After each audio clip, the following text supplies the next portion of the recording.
সুষ্ঠু নির্বাচন যদি দেখা যায় যে নির্বাচনের পর আমরা হেরেছি, তাহলে সেটা স্বাভাবিক আমাদের মেনে নেওয়ার মতো মানসিকতা রয়েছে।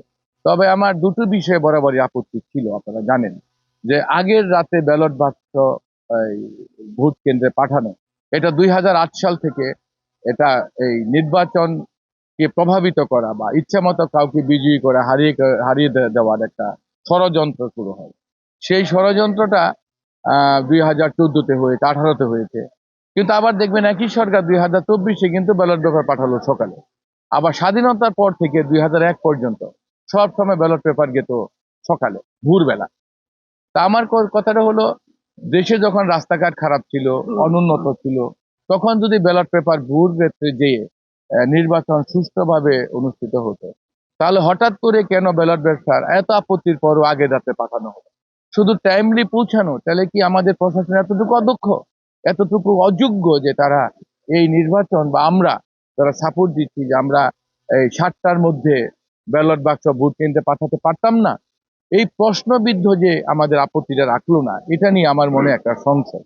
আমরা ধরে নিলাম লতিপুর কেন্দ্রে কিছু হলো না, কিন্তু বাংলাদেশের এমন অনেক রিমোট এরিয়া আছে যেখানে ইচ্ছা করলে কোনো সন্ত্রাসী তাদের অসৎ উদ্দেশ্য বাস্তবায়নের জন্য একটা কেন্দ্রে যদি যে রাতে ব্যালট পেপার থাকে, তাহলে সেখানে একটা অনিয়ম হতে পারে।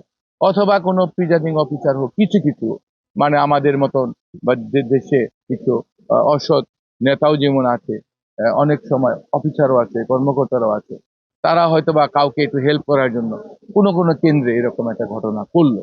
সেই ক্ষেত্রে আমার একটা দাবি ছিল যে সকল ব্যালট পেপারই যাতে ভোর রাতে প্রশাসনের কাছে রাখা হয়, অতীতের ন্যায় 1991, 96 এবং 2001-এর ন্যায় যাতে ভোরবেলায় ব্যালট পেপারটা কেন্দ্রে পাঠানো হয়। তো সেটা যদি রাখা হতো, তাহলে আরো স্বচ্ছ হতো এবং জনগণের প্রত্যাশা আরো অনুযায়ী এই নির্বাচন কমিশন এবং আমাদের রিটার্নিং অফিসাররা সেই কাজটা করতে পারত। আর একটা ছিল এই যে গণছুটি, তারা একরকম যুক্তি দিচ্ছে, আমরা একরকম যুক্তি দিচ্ছি। আপনারা দেখেন, এই গণছুটি হওয়ার কারণে ঢাকা মহানগর এবং আশেপাশে ইন্ডাস্ট্রিয়াল বেল্টে যারা ভোটার হলো, কিন্তু তারা সুযোগ বুঝে চলে গেল, আমাদের ভোটটা দিল না। সুতরাং গণছুটি না দিয়ে যদি আমরা, যারা ভোটার তারা ছুটি পেলে ছুটি চাওয়া মাত্রই মঞ্জুর হবে যারা এলাকায় ভোট দিতে যাবে, এই ধরনের একটা প্রজ্ঞাপন করলে আমার বিবেচনায়, তাহলে যারা যেখানে ভোটার তারা থাকতো, যারা ভোটার না তারা যেত।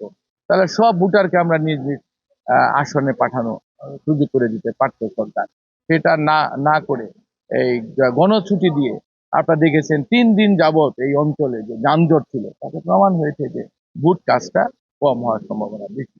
তো ভোট কম হয়েছে।